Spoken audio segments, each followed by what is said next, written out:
வணக்கம், நான் உங்கள் அபிமான யோகாம்பால் சுந்தர். இப்போது அடுத்த ஸ்வீட் பார்க்கலாம். என்னென்னு பார்த்தீங்கன்னா ட்ரை குலாப் ஜாமுன்.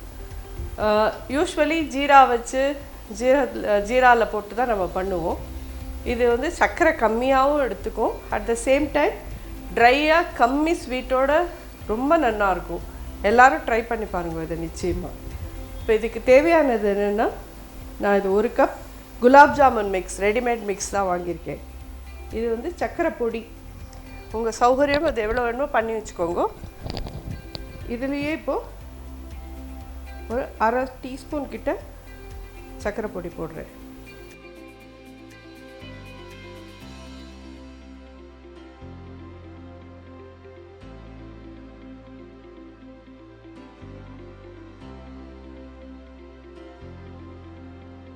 தண்ணி விட்டப்புறமா குலாப் ஜாமுன் மிக்ஸை வந்து விரலால் தான் அழுத்தணுமே வழியே கையால் இப்படி பிசையக்கூடாது.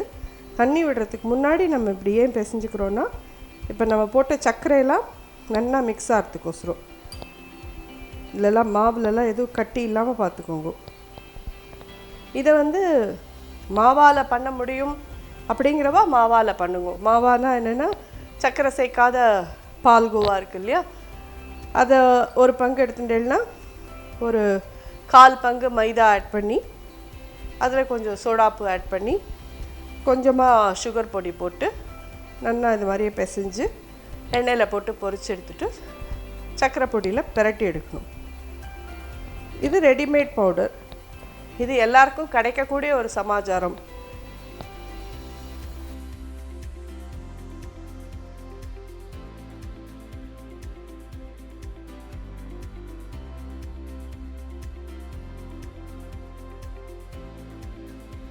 எப்பயுமே குலாப் ஜாமுன் மாவுக்கு வந்து ரொம்ப தண்ணி விட்டுறக்கூடாது.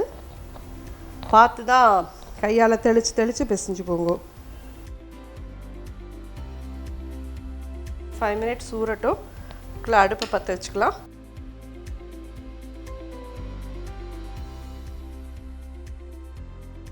இது என்னென்னா, இந்த சர்க்கரை பொடி கலந்துக்கணும்.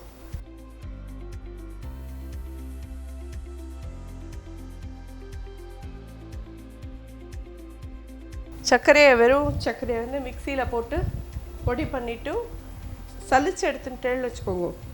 இதுக்கு 2 விதமான இது உண்டு. சர்க்கரையோ உப்பையோ மிக்சியோட பிளேடில் போட்டு அரைச்சேன்னா மிக்சி பிளேட் ஷார்ப்பாகிடும். நம்ம இதுக்கு வேறு கடையில் போய் மாற்ற வேண்டாம். இது ஒரு சின்ன டிப்ஸ் தான். இப்போ இதை வந்து இதோட சலிச்சு எடுத்திருக்கேன் நான். இதில் கொஞ்சோண்டு ஏலக்காய் பொடி,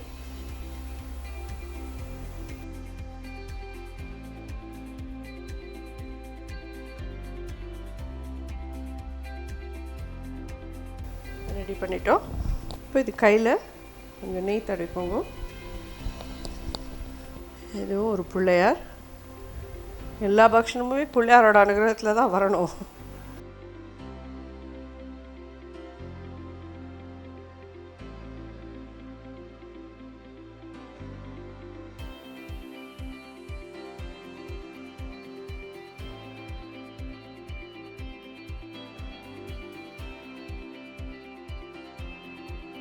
இது கைக்குள்ளே வச்சு உருட்டுறது தேய்ச்சி உருட்டக்கூடாது. 2 கை ஜஸ்ட்டு இப்படி ரோல் பண்ணுங்கள்.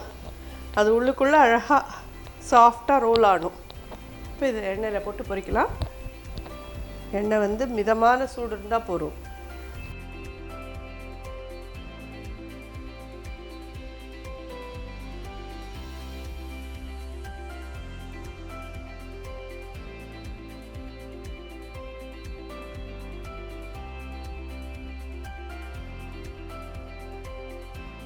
இந்த ரெடிமேட் குலாப் ஜாமுன் இதில் எப்பயுமே நம்ம போட்டதை விட 2 பங்கு பெருசாகும். ஜீராவில் போடுறதே 2 பங்கு 3 பங்கே பெருசாகும். பொரிக்கிறச்சே நிச்சயமாக 2 பங்கு பெருசாகும். இது எப்படி ஃப்ளோட் ஆகுது பற்றியெல்லாம். கொஞ்சம் கலர் வரணும்னா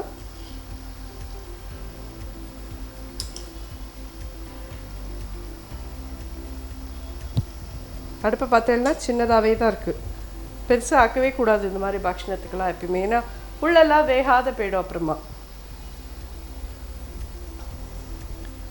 குலாப் ஜாமுன்னா எல்லா குழந்தைகளுக்கும் பிடிக்கும், பிடிக்காத பெரியவாளுக்குமே பிடிக்கும். இன்ஃபேக்ட் அதில் குழந்தைகள்லாம் ரொம்ப விரும்பி சாப்பிட்ற ஒரு ஸ்வீட் வந்து குலாப் ஜாமுன். ட்ரை ஜாமுனாக பண்ணி கொடுத்தேன்னா அது இதில் மேபி நான் இதை ட்ரை பண்ணல. ப்ரௌன் சுகர் வேணாலும் நீங்கள் பொடி பண்ணி போட்டு அதை வேணாலும் பண்ணி பாருங்க. நான் இது வரைக்கும் ட்ரை பண்ணல. யாராவது பண்ணி பார்த்துட்டு நல்லா வந்ததுன்னா எனக்கும் சொல்லுங்க ப்ளீஸ்.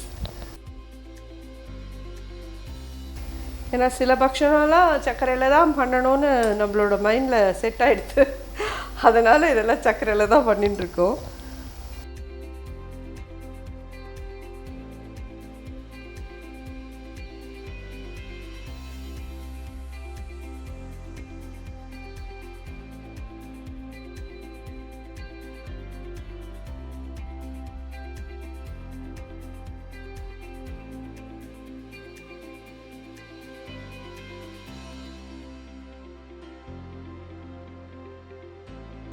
மிக்ஸ் லாட்டு இதில் போட்டுடலாம். அப்புறமா அதுக்கு வரேன்.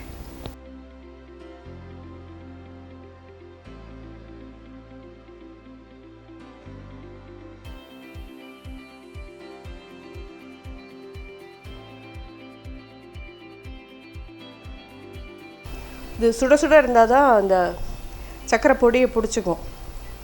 எல்லாத்தையும் பொரிச்சு வச்சுட்டு ஆறினப்புறம் போடலான்னு பார்க்காதீங்க.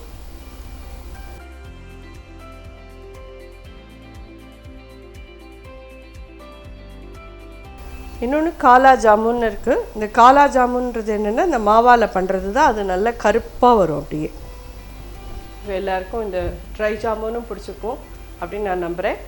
கண்டிப்பாக பண்ணி பாருங்க. குழந்தைகளுக்கு நிச்சயமாக பிடிக்கும். மைல்டு ஸ்வீட்டாக தான் இருக்கும். நீங்களாம் நினைக்கிற மாதிரி ரொம்ப தித்திப்பாக இருக்காது இது. ஸோ அதனால் இது எல்லாருக்குமே பிடிச்ச என்ன மாதிரி மைல்டு ஸ்வீட் சாப்பிட்றவாளுக்கெல்லாம் இது நிச்சயமாக பிடிக்கும். கண்டிப்பாக தீபாவளிக்கு ட்ரை பண்ணிவிட்டு எனக்கு ஃபீட்பேக் கொடுங்க. நன்றி, வணக்கம்.